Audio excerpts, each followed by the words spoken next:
All right, welcome back. Or if it's your first time, welcome. Hey, today we're going from RainMaggeddon to Weedmageddon. The rains have stopped. I'm going to give you an update, well, on my Long Gourd Trellis, a quick little update on the community garden, and we're going to go into the Bubbas patch and check out the 2043. It's growing. It grew 6 inches last night, well, in the last 24 hours. So please join us today, and join us. We're also going to give away some Morgan's composting products, all right, to a couple of lucky commenters. So please join us.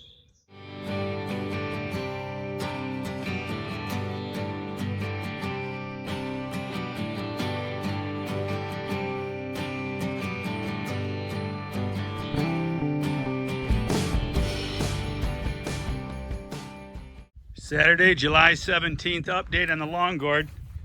Here, I picked this up at the lumber yard this morning. I actually had to take my cordless Sawzall and I cut a section of it off.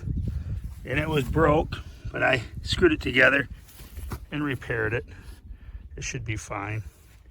Let's hope so. Let's hope it does better than my header in my Bubbas cave. But anyways, there's, I had some 4x4s. Believe it or not, these are $46 a piece cedar 4x4s. I got them off a job for basically a song and a dance. I do a lot of singing and a lot of dancing, I can tell you that, but I'm not breaking out the wallet. So I kind of like that. But Josh, my roofing buddy, is going to come by. He's 38 and young and strong, and he's going to help me set that cap up on top. And we're going to fasten it down because the Long Gourd is halfway up the trellis. All right, don't ever let them say I started too late. Time will tell. Did Bubba start too late? I don't think so. I think with the Long Gourds, I only want one crop. I really don't want to deal with 2 crops. They grow in 40 days to mature to fruit. So let's see if I have a Long Gourd, a 12-foot Long Gourd to strap to the top of the soccer mom van and drive to Nut Tree, California. And don't forget the BOGO offer. Get your seeds at worldclassgardening.com or worldwidegiantgrowers.com and help Bubba fund the way to Nut Tree, California to meet all the growers in Cali. Josh just left. He helped me throw that up there. He actually set it up there. He climbed the ladder and set it up there. And then I've made some adjustments. It's not a pallet, but it's something to use for packaging at the lumber yard, some kind of skid. So all I have to do now is take the wire that I've left roll off the back and flip it over onto the top. And I did take a 1x4. I'll give you a bird's eye view. Here's the Long Gourd. She's halfway up the trellis. And this is back at the house. I can take care of this at the house. So here's a bird's eye view. We're halfway up. What I did up here, and Josh is making fun of my rickety $5 ladder. I paid $5 for this ladder. Works beautiful. I laid a 1x4 across the top of this to reinforce it because I thought it was a little bouncy. So it'll support the weight. That one over there, the broken one I showed you earlier, I laid a strip of plywood on it, scabbed it over. So take away the downward pressure so it doesn't break. I could hang off of this, but I'm not gonna show you. I'm not gonna do that. But I'm guessing it's good 12 feet to the ground. It's gotta be all of 12 feet. But there's my 134 Danny Fleecer plant. It won the race. I started out, I had a, 146 from the East Coast. Trying to think of the name, LeBlanc, was it a LeBlanc? LeBlanc, I believe. Sorry about the names, I'm terrible with names. Anyways, there you go. There's my deer protection, so the deer don't come up by and just eat off the top. The dog crates deter them. And there you go. I'm excited. Stay tuned. We're gonna have more Long Gourd videos, all out of recycled, repurposed lumber. I got these cedar 4x6s. They were only 8-footers, and I needed 12s. So I ran them to the table saw and I cut out 1.5 inches, and then I set that in there and I used the GRK bolts. I glued it, polyurethane glue, bolted it together, and you can see I turned 2 8-foot 4x4s into a 12-footer. All right, and it was free wood. Why not use it? All right, there you go. One long gourd trellis on a budget. Okay, I showed you the long gourd update. Now here's a little quick community garden update. Yes, here's some of the other gardens people are doing. Beautiful, look at these tomatoes, cabbages, corn. This guy's corn tasseled out really early over here in the far. Crazy because of the weather. Here's some empty lots that they hit with some weed killer. But hey, I think just a quick update, the Weed-Maggeddon, and thanks for answering last video, Jimson weed. Yep, there's lots of that around here. Here's the 174 McKinnon from Canada. All right, Danny Fleecer gave Jack the plant. Hey, she's coming out good in the nice Christmas tree pattern. This is what they call a Christmas tree pattern. Main vine growing straight out. See how she's shaped just like a Christmas tree. Secondary is going off to the 90. And here's our scarecrow, my pretty. She seems to be working pretty good. The deer have not been back. All right, the sunflowers are recuperating. So the Irish Spring is working. I come around every once in a while, I spin her head around so her head's a different direction. All right, there you go. Cucumbers, melons, I gotta get in here. It's Weed-Maggeddon time. Weed-Maggeddon. We got some little summer squashes. My aunt just told me, my 84-year-old aunt said she loves summer squash. Look at that zucchini. So there you go, the community garden is rocking, baby. Hey, Mr. Jimson, no hitchhikers needed. You're out of here. I'm gonna come in here with my hoe. But hey, let's head off to the pumpkin patch. I want to give you an update on the pumpkin patch after RainMaggeddon.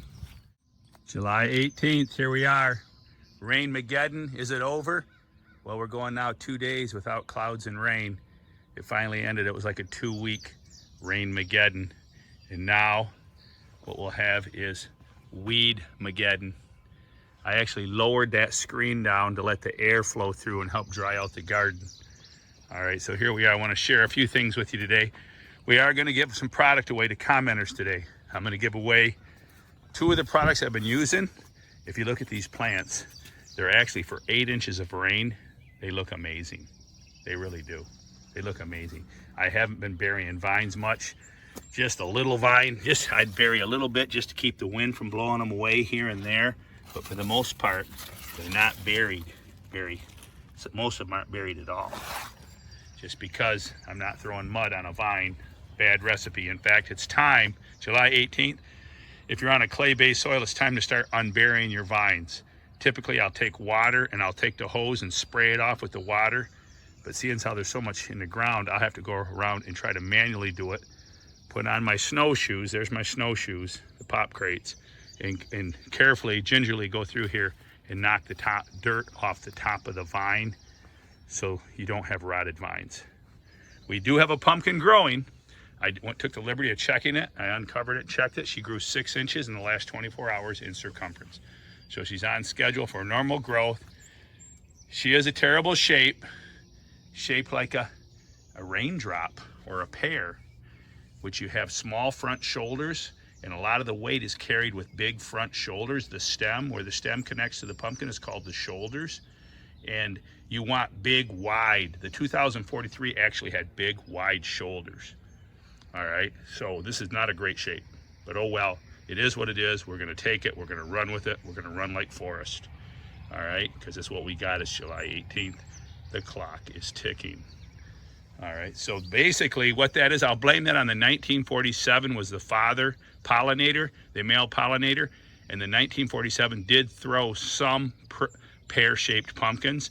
The 1177 I grew that took first place in Indiana and won $2,000 was a pear-shaped, but it was beautiful orange pumpkin. And it won $2 grand. And then I went on into Dublin the next day and won another $5 grand with the 1734. 2015, that was an awesome year. Check that out on my video list. You can check out the 1734. It's actually the pumpkin that we're unloading in the front yard in my intro. But here's the products I use to keep these babies green and beautiful. Foliar feeding with the Stress Blaster. I'm gonna give a sample of this away. I'm gonna send out like a 1 pint sample and the Cal Blaster with magnesium. All right, both very important because I was foliar feeding. I did a little bit of leaf scorch damage on the hot days, but still on the cooler days and spraying at night, lowered down my ppms down to like 200 ppm, staying away from the 300-400 mark, so I don't scorch leaves. But I'm going to show you some of that too, so stay tuned. So there you go. We're going to have a commenter. I'm going to give away one to a commenter. We're going to go back like 10 videos, and one of the biggest commenters is going to win one of these, and then I'm going to give away a sample to a brand new commenter. If you're a brand new commenter, put your comment on there. You don't have to comment 1,000 times. Just ask a question, comment, and we appreciate that. All right, so here you go. Weed-Maggeddon. We'll look at the watermelons here. Here's the watermelons. I'm going to show you those real quick, and then I want to show you a couple of issues with the pumpkins I'm dealing with. All right, there's my watermelon. This is the 302 Kent. Thank you, Chris Kent, for giving me the grafted plant. It is starting to come back around. The plant was looking horrible. It's getting a little better color. I've been giving it the Morgan's Stress Blaster, the micronutrients, to try to bring it back, along with a little bit of potassium and phosphorus, using a little bit of the mold along with that. I really wanted to use the soil blaster here, but it's 5% nitrogen. I want to water that in, and I can't water right now. 8 inches of rain in the last 10 days. That's crazy.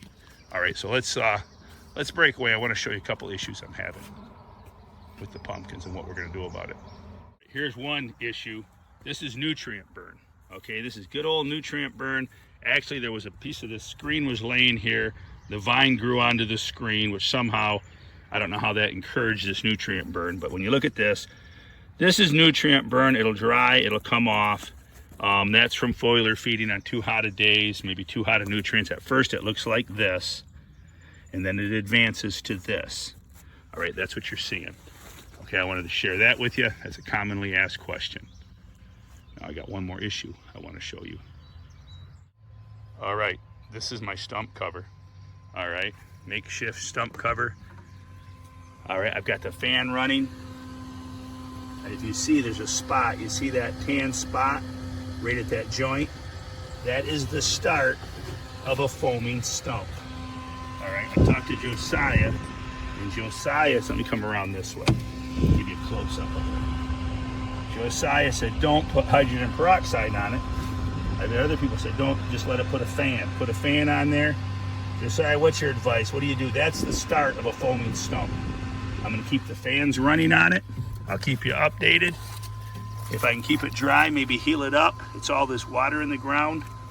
This fan will run for like 4 or 5 hours. I'll come back and replace it every 4 or 5 hours today, and replace it at least twice a day. You can buy them. I paid $12 for one at Walmart, $17 for another. But the plant's looking pretty good overall. I hate to get a foaming stump because that will typically really slow down your plant, and sometimes you have to actually cut off the main vine to stop the pumpkin from rotting. So stay tuned for future updates. I'll keep you tuned in on the progression if the fan dries out the possible foaming stump.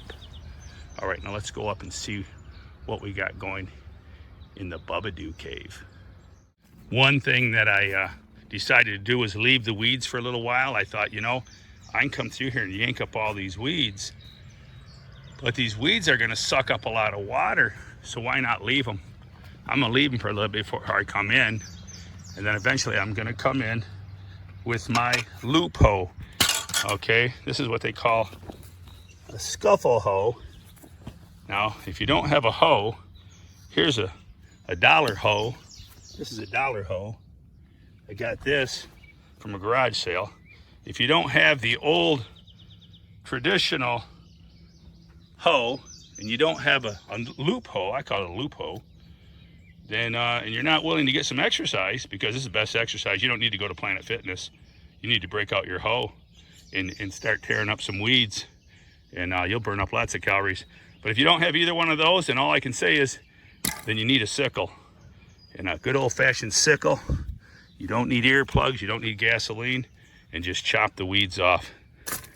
And if you don't have a sickle, then all I can say, and you got all these weeds, is you're in a pickle.